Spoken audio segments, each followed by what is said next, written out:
Thank you అందరికీ. దేవరా చిత్రాన్ని ఆదరించినందుకు, అభిమానించినందుకు, మీ భుజాలపైన ఆ చిత్రాన్ని మోసినందుకు. దేవరా 2 లేదు అని అనుకోని అందరికీ చెప్తున్నాను, దేవరా 2 ఉంటుంది, ఖచ్చితంగా ఉండి తీరుతుంది. కాకపోతే చిన్న పాజ్ ఇచ్చాం, ఎందుకంటే మధ్యలో ప్రశాంత్ నీల్ గారు వచ్చారు కాబట్టి. సో మీ అందరికీ పేరు పేరున అందరికీ మళ్ళీ ధన్యవాదాలు తెలియజేసుకుంటూ, థ్యాంక్ యూ సో మచ్.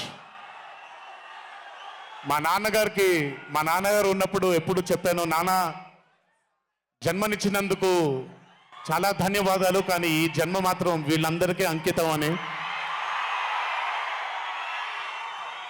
ఎంత చెప్పినా సరిపోదు. ఇందాక ఆ వీడియో ఒకటి చూశాను, కొంచెం గొంతు ఇదైంది, తడబడింది, తడిగా మారింది.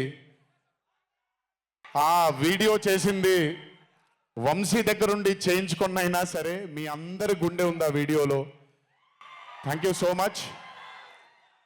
ఎప్పుడూ చెప్తున్నాను, మీకోసమే కష్టపడుతూ ఉంటాను, మిమ్మల్ని ఆనందపరచడానికే బ్రతుకుంటాను. ఆ రోజు చెప్పాను ఇదే వేదిక పైన, ఇది ఎప్పుడూ మీరు ఎత్తుకొని ఉండేలాగే ప్రయత్నిస్తాను. అప్పుడప్పుడు కుదరకపోయినా పర్లేదు, ఎప్పుడు కష్టపడుతూనే ఉంటాను మీకోసం. Thank you, thank you, thank you. ఇంకొకసారి గుర్తు చేస్తూ మీ అందరికీ, ఇంటికి జాగ్రత్తగా వెళ్ళండి. మీ ఇంట్లో మీకోసం ఎదురు చూస్తున్న మీ తల్లిదండ్రులు, మీ భార్య పిల్లలు, మీ కుటుంబ సభ్యులు ఉంటారు. ఆనందంగా ఎంజాయ్ చేశారు ఈరోజు. ఇదే ఆనందం ఇంటికి వెళ్ళి కూడా పంచుకుంటారని మీ అందరినీ కోరుకుంటూ, జై ఎన్టీఆర్, జోహార్ హరికృష్ణ. Thank you.